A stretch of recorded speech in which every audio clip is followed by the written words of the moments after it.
Enfant, j'ai appris une chose, mon frère cadet Ryan était intouchable. L'enfant chéri. Tout était pour lui. Vacances?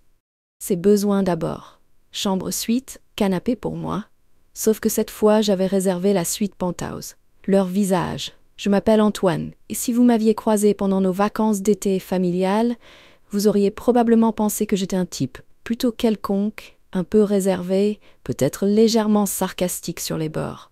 Ce que vous n'auriez jamais deviné, c'est le volcan de frustration qui grondait en moi depuis toujours. Grandir dans ma famille, c'était un peu comme être un meuble. Utile, parfois, mais fondamentalement ignoré dès que mon frère Théo entrait dans la pièce. Théo, l'enfant prodige, le rayon de soleil, il a juste besoin d'un plus d'attention parce qu'il est plus sensible. Sensible, mon œil. Surtout doué pour manipuler mes parents. Anniversaire? Pour Théo, c'était feu d'artifice, montagne de cadeaux, la fête du siècle. Pour moi, un gâteau Picard et un joyeux anniversaire murmurés entre deux portes. École? Mon père a remué ciel et terre, usé tout son réseau pour que Théo intègre la meilleure prépa, celle qui correspondait à son profil exceptionnel. Moi? Débrouille-toi Antoine, la fac du coin fera très bien l'affaire, faut pas gaspiller l'argent pour deux. C'était toujours Théo en premier. Théo avait soif ou courait chercher à boire. Moi, fallait pas déranger, j'avais qu'à me servir. Théo voulait quelque chose, c'était un ordre. Moi, fallait faire mes preuves, mériter, supplier. Des années à ravaler ma fierté, à faire bonne figure, à accepter ce rôle de second couteau. Mais ce voyage a été la goutte d'eau, le moment où j'ai décidé que la cour était terminée, que j'allais enfin jouer mes propres règles. Ces vacances familiales dans les Landes, soi-disant pour resserrer les liens, c'était bien sûr une idée de ma mère. Ce qui, en clair, signifiait que les désirs de Théo primeraient. Choix des activités, des restaurants, de la maison à louer, j'étais simple spectateur. Honnêtement, si je n'avais pas surpris une conversation de mes parents, je ne serais même pas venue. On n'a pas le budget pour louer la grande villa avec piscine, avait soupiré ma mère un soir. Dans ce cas, Antoine dormira sur le canapé, avait répondu mon père sans même prendre la peine de prononcer mon nom. Théo a besoin d'une vraie chambre, c'est évident. Là, un truc s'est brisé en moi. J'avais 27 ans, un boulot stable, un salaire correct. Pour la première fois de ma vie, j'avais les moyens de changer le scénario. Alors, j'ai décidé de le faire. Le jour du départ, nous voilà tous devant la charmante maison landaise que mes parents avaient dénichée. Charmante, façon cabane de chantier améliorée. Loin de la plage, perdue au milieu des pins, décoration Ikea premier prix. Le genre d'endroit que mes parents n'auraient jamais réservé si Théo n'avait pas eu des besoins de nature et de calme. Traduction, fuir ses partiels ratés. Ma mère, rayonnante, tend sa carte de crédit à la propriétaire, une dame revêche en marcel et tongs. Nous avons une réservation au nom de Durand, suite parentale. La propriétaire tape sur son vieux PC portable, lève un sourcil dubitatif. Durand? Non, je n'ai rien à ce nom. Le sourire de ma mère se fane. Impossible, j'ai réservé la suite parentale il y a des semaines. La propriétaire secoue la tête. Désolée, madame, aucune réservation à votre nom. Je m'avance, un sourire satisfait aux lèvres. C'est normal, c'est moi qui ai réservé. Mon père pivote la tête vers moi, les yeux ronds. Quoi? Je sors mon téléphone, leur montre l'écran avec l'email de confirmation.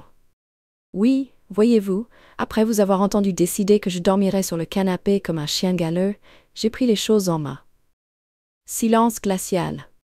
La propriétaire, qui commence à sentir le drama familial pointer, nous observe avec un mélange de gêne et de fascination. La propriétaire sourit, un peu forcée. Ah, si, effectivement, j'ai une réservation à votre nom, monsieur, suite royale. La mâchoire de ma mère se décroche. Mon père cligne des yeux comme s'il avait besoin d'un interprète pour comprendre le français. Théo, lui, tire une tronche de 3 kilomètres. Là, la suite royale? Balbutie ma mère. J'acquiesce d'un signe de tête. Oui. Figurez-vous que je gagne bien ma vie finalement, et je me suis dit que si je devais passer ces vacances avec vous, autant être confortable. La propriétaire enchaîne, visiblement ravie de pouvoir enfin jouer son rôle. La suite royale comprend une chambre de maître, une chambre secondaire, un grand salon et une terrasse privée avec vue sur la Pinède. Mes parents se tournent l'un vers l'autre, puis vers moi, puis vers Théo, qui ressemble de plus en plus à une cocotte minute sur le point d'exploser. Tu rigoles? Finit par articuler mon père. Je croise les bras. Absolument pas. Et comme c'est moi qui ai réservé, la chambre de maître, c'est pour moi. Vous vous débrouillez pour le reste. Théo fronce les sourcils, rouge de colère. Tu ne vas pas faire ça.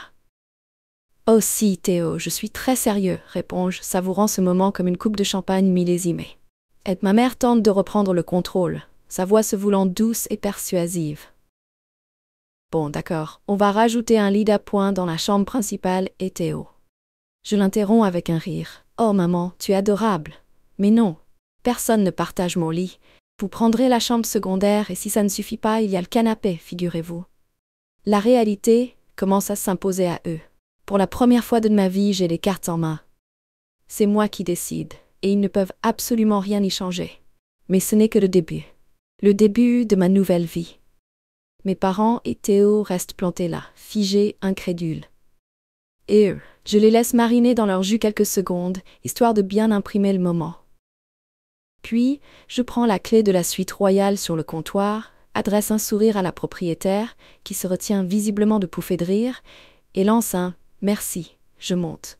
Je les laisse en plan, sans me demander s'ils ont besoin d'aide avec leurs valises, sans même un regard en arrière. Et putain, qu'est-ce que ça fait du bien. La suite royale. Un truc de malade. Des baies vitrées du sol au plafond avec vue sur les pins à perte de vue, un salon immense, un coin repas et la chambre. Un lit king size digne d'un palais, des oreillers moelleux comme des nuages, une salle de bain plus grande que mon studio parisien. Je jette mon sac, retire mes chaussures et m'étale de tout mon long sur le lit, les bras en croix, l'impression de posséder le monde. Toc toc toc. Frappe sèche, impatiente. Je sais déjà qui c'est. Je prends mon temps pour répondre. Quand j'ouvre enfin la porte, Théo se précipite dans la pièce, suivi de mes parents. « Tu ne peux pas faire ça, Antoine !» aboie Théo, comme un gamin à qui on vient de confisquer son jouet préféré. Je me penche contre le chambranle de la porte, bras croisés. « Faire quoi? Prendre la meilleure chambre? » « La chambre de maître, c'est pour nous !» s'indigne ma mère, le visage rouge de colère. « Tu sais que Théo a du mal à dormir dans les petits lits. » Je la fixe droit dans les yeux. Ça, maman, c'est le problème de Théo. Mon père s'approche, les sourcils froncés. Antoine, on est une famille, on doit rester ensemble. Ah, maintenant, on est une famille? Je laisse échapper un rire sec. C'est bizarre, j'ai pas souvenir que ça vous ait traversé l'esprit quand vous avez décidé que je dormirais sur le canapé. Silence. Puis Théo, avec un rictus de dédain. N'importe quoi. Échange juste de chambre avec moi. Je lève un sourcil incrédule. Tu t'entends parler? Allez, c'est pas grave, intervient mon père, essayant de calmer le jeu. Tu n'es même pas du genre à faire attention à ce genre de détails. Je me redresse, m'approche lentement de lui, le regard sombre. Tu as raison, papa. Avant, je m'en fichais, parce que ça ne changeait rien. Parce que, quoi que je fasse, Théo passait toujours en premier. Je les regarde tour à tour. Mais devinez quoi?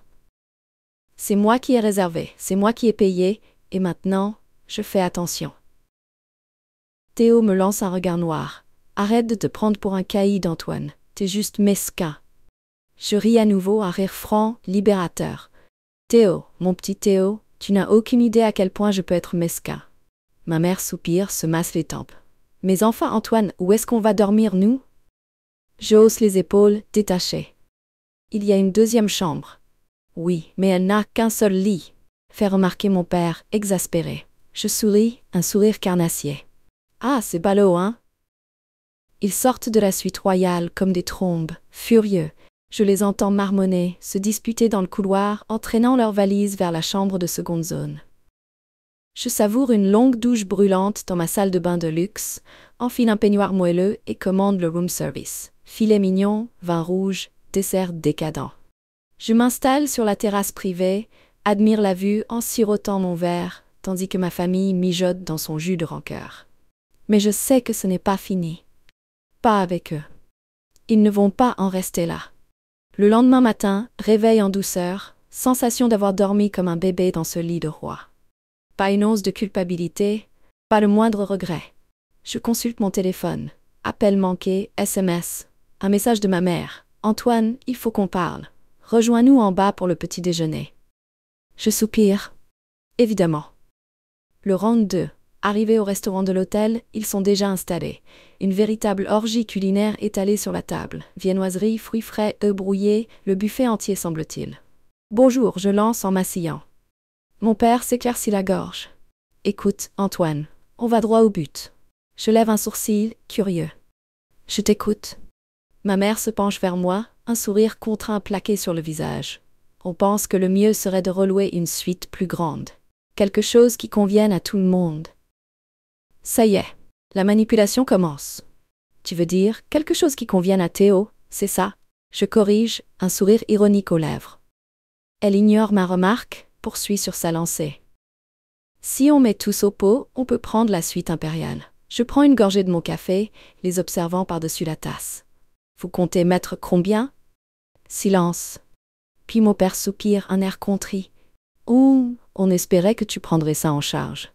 Le café de travers. J'avale de travers, tous manquent de m'étouffer. Je les fixe, hallucinés. Puis un rire nerveux m'échappe. Vous n'êtes pas sérieux? Théo se tortille sur sa chaise, visiblement mal à l'aise. C'est pas la mort, Antoine. Tu as déjà payé pour la penthouse, non? Exactement, Théo. Mon argent, mon choix. Je me penche en arrière sur ma chaise. Si vous voulez une suite plus grande, vous payez. Mon père se frotte les tempes, visiblement au bord de la crise de nerfs. Pourquoi tu fais un cinéma pour ça, Antoine? Pourquoi vous faites comme si je vous devais quelque chose? Je rétorque. Le ton tranchant. Ça ne vous a pas posé de problème de me refiler le canapé pour que Théo soit plus à l'aise.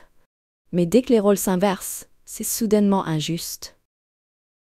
Théo lève les yeux au ciel, agacé. T'en fais une montagne pour rien. Je me tourne vers lui, la voix soudainement calme, glaciale. Et toi, Théo, tu as passé ta vie à obtenir tout ce que tu voulais.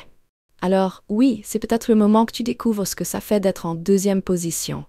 Silence. Théo repousse son assiette avec un geste brusque, se lève d'un bond. N'importe quoi. Moi, je me casse. Ma mère pousse un soupir théâtral. Je ne comprends vraiment pas pourquoi tu es aussi égoïste, Antoine. Un petit rire amer m'échappe. Égoïste? Je me lève à mon tour, jette ma serviette en papier sur la table.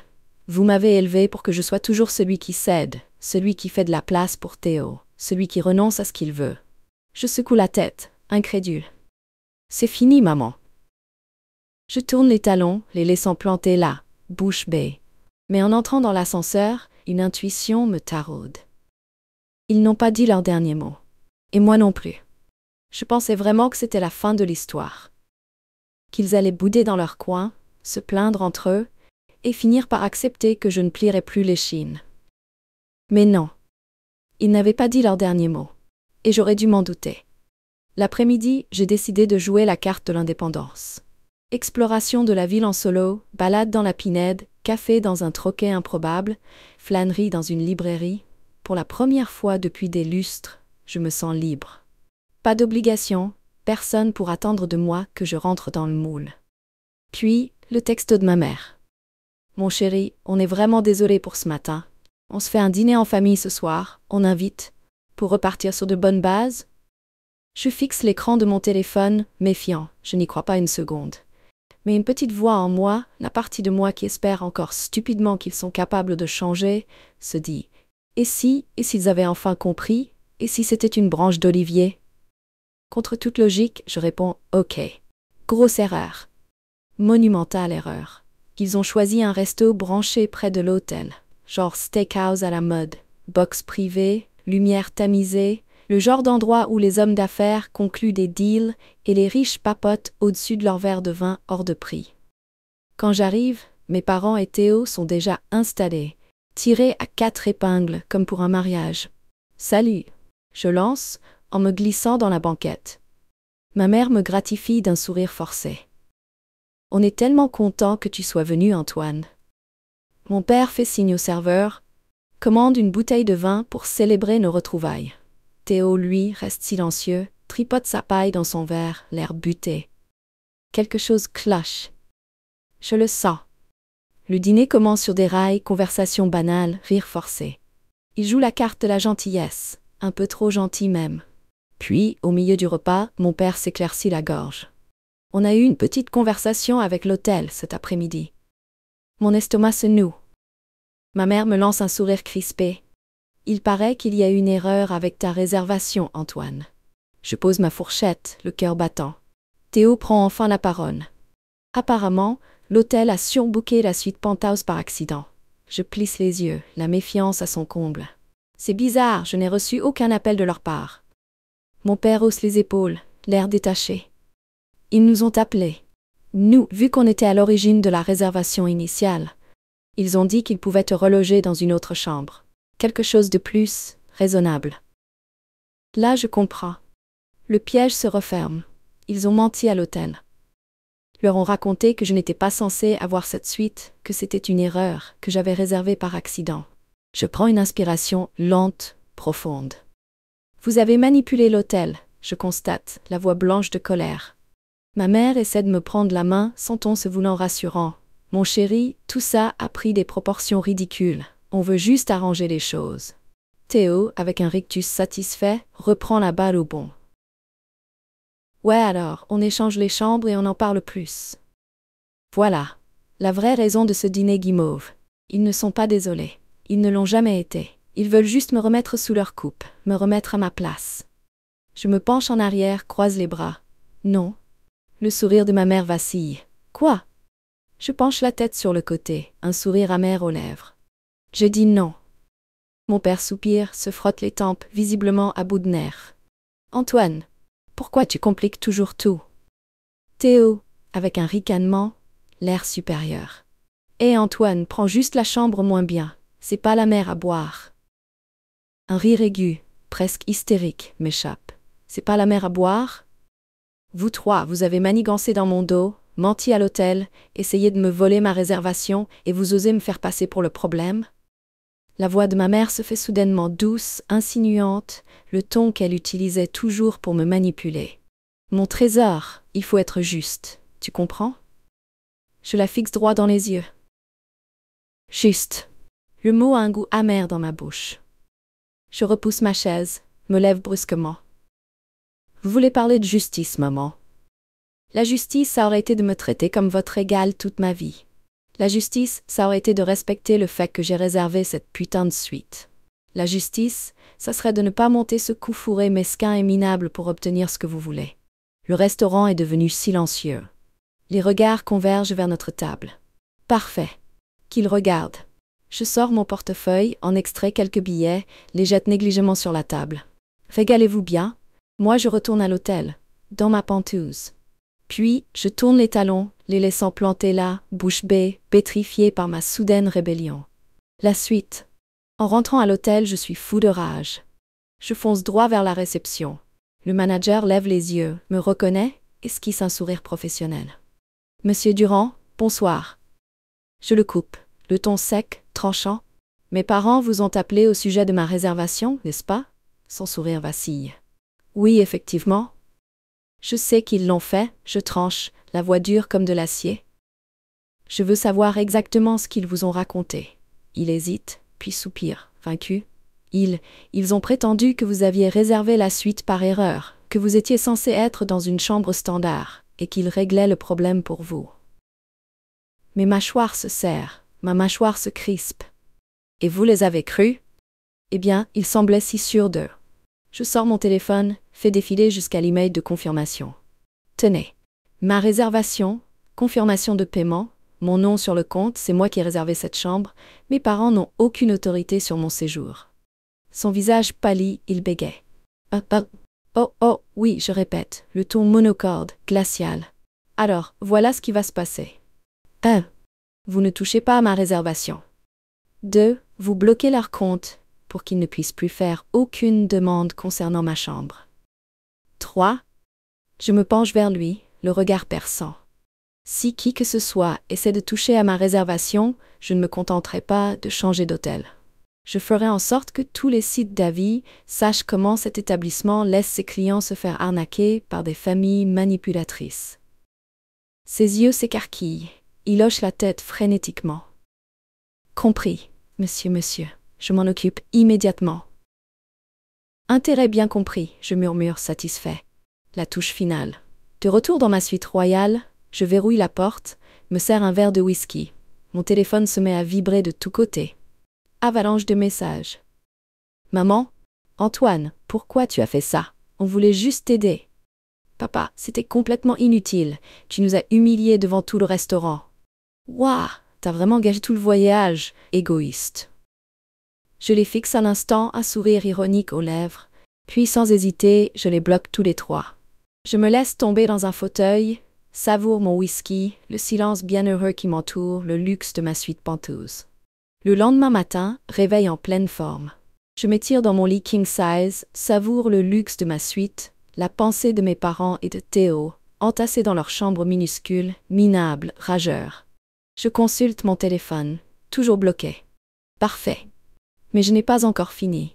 Ils croyaient pouvoir jouer les durs, me manipuler impunément. Ils n'avaient aucune idée à qui ils avaient affaire. La mise en scène finale. Je m'habille, prends mon portefeuille, descends au concierge. « Bonjour, monsieur Durand », me salue-t-il avec un sourire complice. Je lui rends son sourire. « J'aurais besoin d'un service. Pourriez-vous me réserver une journée au spa? Soins complets, massage, soins du visage, le total. Ah, et vous pourriez facturer ça sur la chambre de mes parents ?» Le concierge hésite, une lueur gourmande dans le regard. Je dois vérifier si... Je glisse un billet de 100 € sur le comptoir. Il le happe avec une rapidité surprenante. « Bien sûr, monsieur. Après mon après-midi de détente ultime au spa, merci maman, merci papa, direction la boutique de luxe de l'hôtel. Je sélectionne quelques souvenirs typiques, une montre de créateur hors de prix, un portefeuille en cuir ridiculeusement cher, une cravate en soie dont je n'ai absolument pas besoin. Le tout, évidemment, facturé sur leur chambre. Il était temps qu'ils comprennent ce que ça fait d'être pris pour une vache à lait. Cerise sur le gâteau. Le soir, j'appelle la réception. « Bonjour, je voudrais commander un dîner romantique spécial pour mes parents, dans leur chambre. » La réceptionniste s'enthousiasme.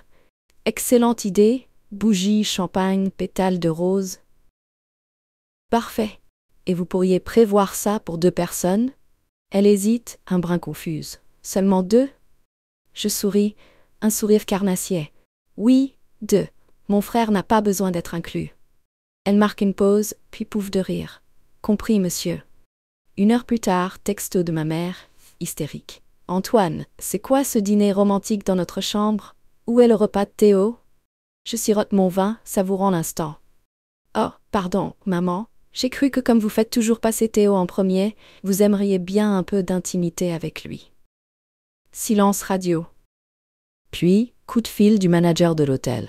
« Monsieur Durand, vos parents sont à la réception. Ils exigent des explications concernant les frais sur leur chambre. » Je souris, triomphant. « Dites-leur d'apprécier les attentions. Ah, et assurez-vous qu'ils ne puissent pas annuler les prélèvements.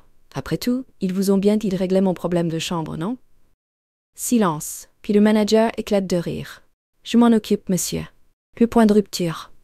Le soir, je me prélasse sur ma terrasse privée, admire la vue sur la ville illuminée.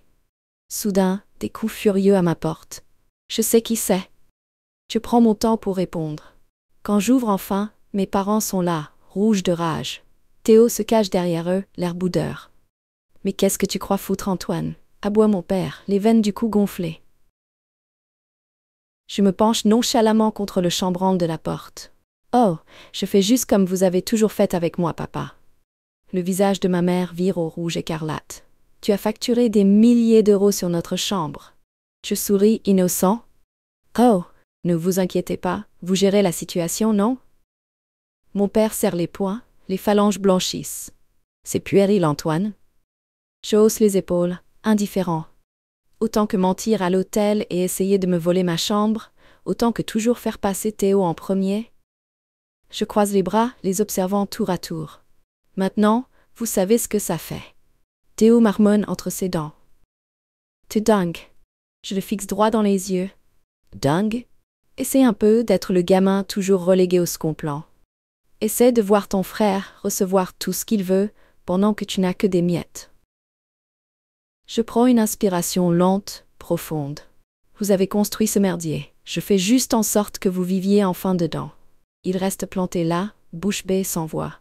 Alors je leur adresse un dernier sourire satisfait, recule d'un pas, et commence à refermer la porte. Profitez bien de votre petite chambre. Clic. Porte verrouillée. Les conséquences. Le lendemain matin, mes parents et Théo ont quitté l'hôtel à l'aube, sans même un mot, sans un regard. Je suis restée jusqu'à la fin de mon séjour, parfaitement serein, parfaitement heureux. Au moment de régler ma note, le manager de l'hôtel m'adresse un large sourire complice. Vos parents n'avaient pas l'air très contents en partant, monsieur Durand. Je souris, à mon tour. Tant mieux. Puis je lui glisse un dernier billet, une belle liasse cette fois, en guise de pourboire. Et merci encore d'avoir veillé à ce que ma chambre ne soit jamais touchée. Pensée finale.